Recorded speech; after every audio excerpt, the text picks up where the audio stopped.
O ano é 1848. A Europa está em chamas, revoluções, nacionalismos, impérios tremendo. No meio disso, uma pergunta que poderia ter mudado tudo. E se a Alemanha tivesse sido unificada não pela protestante e militarista Prússia, mas pela católica e imperial Áustria? Para fazer uma mudança tão brusca na história, começaremos na Revolução Húngara de 1848. Essa realidade paralela não dá certo. O Império Habsburgo fica menor e mais fraco. Todavia, mais focado no seu novo objetivo ao norte, os Estados Alemães. Ano seguinte, 1849, Frankfurt. Also, Don Friedrich IV, nehmen Sie die deutsche Kronen. Ich weiß, diese Kronen des Mutiges zurück. Diesen Volksschmuddel, das Gott des Gnade, den tun wird nicht die Machenschaften. Populistische Revolutionen schon verfallen. Don Franz Josef, nehmen Sie die Kaiserwürde des deutschen Volkes an, vorangehendes, starkes Großdeutschland und zum Verlust seines Volkes Nemitschan. Peço desculpas pelo meu excelente alemão. Na realidade, o plano da Grande Alemanha, que incluía o multicultural Império Austríaco, deu errado. Mas aqui, a ideia seria mais forte. E com o rei da Áustria aceitando a coroa mais indesejada do continente europeu, diga-se de passagem, a ideia de todos os povos alemães unidos e fortes seria cada vez mais real. Com a coroa alemã nas mãos dos Habsburgos, a Áustria assume a liderança moral do mundo germânico, mas a Prússia não ficou parada. Enquanto a Prússia investia em indústria e exército, a Áustria construía alianças, através da fé e da cultura. A Baviera, por exemplo, católica e tradicional, naturalmente se juntou ao sul, e a Rússia, que, tremendo o crescimento prussiano, sussurrava o apoio aos Habsburgos. A França assistia temerosa de um Império Alemão unido, não importa de quem o liderasse. A crise veio dos ducados de Schleswig e Holstein. Ambos queriam, ambos precisavam. A disputa foi a faísca. Em 1866, a guerra que todos esperavam começou. Irmão contra irmão, norte contra sul, protestante contra católico.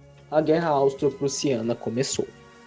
A Confederação do Norte contra a Confederação do Sul. A Prússia esperava derrotar os Habsburgos rapidamente, como na realidade. Mas aqui, a história tomou outro rumo. Na batalha decisiva de Königgrätz, a alguns quilômetros de Praga, que na vida real culminou numa derrota acachapante dos austríacos. Não ocorreram os mesmos erros de logística e comunicação. Generais mais competentes comandavam as tropas do sul. O resultado? 20 mil baixas para os prussianos, 18 mil baixas para os austríacos. Um empate tático, sangrento, cansativo e definitivamente decisivo.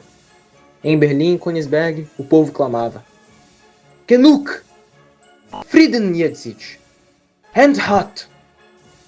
Por outro lado, em Viena, o povo clamava: Widerstand! Gott mit uns!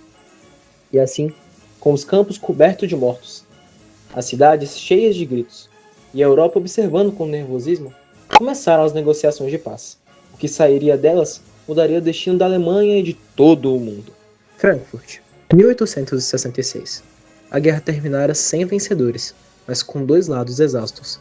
Nas salas austeras do Palácio Turnhentexes, 4 atores principais se reuniam para redesenhar o destino e o mapa da nação alemã. As negociações duraram semanas. A Prússia queria hegemonia militar, a Áustria queria supremacia política, a Baviera queria autonomia cultural e religiosa. No fim, um compromisso emergiu, não por amor, mas por medo. Medo da revolução social, medo da intervenção estrangeira, medo de uma guerra maior. O acordo ficou conhecido como a Constituição de Frankfurt. Seus termos eram claros.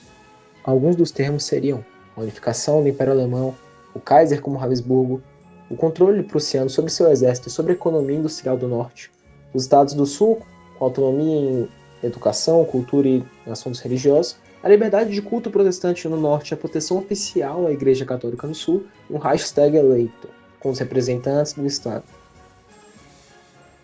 Em 1872, a Espanha, sem rei, busca um monarca, e os alemães enviam o Habsburgo ao trono. A França vê isso como um cerco, declara guerra e é derrotada rapidamente. assim como na vida real na Guerra Franco-Prussiana. O revanchismo francês nascia, mas agora era contra os Habsburgos, não contra os Hohenzollern. Logo após a guerra, Espanha, Rússia e a Grande Alemanha formam o Pacto de Praga, uma aliança militar que busca o equilíbrio de poder na Europa. A França, sentindo-se cercada, alia-se à Hungria, que odiava os Habsburgos, e ao Reino da Itália, além de estreitar relações com o Império Otomano, que ainda não entra na aliança, que ficou conhecida como Tratado de Bordeaux. Em 1878, a coalizão germano-russa expulsa os otomanos dos Balcãs, dividem a região entre estados católicos sob a proteção alemã, como a Croácia, que recém havia pedido independência da Hungria, e os ortodoxos sob a proteção russa, como a Sérvia e a Grande Bulgária. A hegemonia germano-russa é de fato uma realidade. A Conferência de Berlim de 1884 divide a África, mas aqui a Alemanha Católica foca em missões e estabilidade, não apenas na extração. O Congo é alemão, administrado por ordens religiosas. A rivalidade colonial agora é França contra Reino Unido, não Alemanha e Reino Unido. Sem corrida armamentista naval, o mar continua britânico. A Europa é um barril de guerra. A qualquer momento, a guerra vai estourar. Mas ninguém sabe quando, como e onde. E assim, encerro o vídeo. Uma boa noite.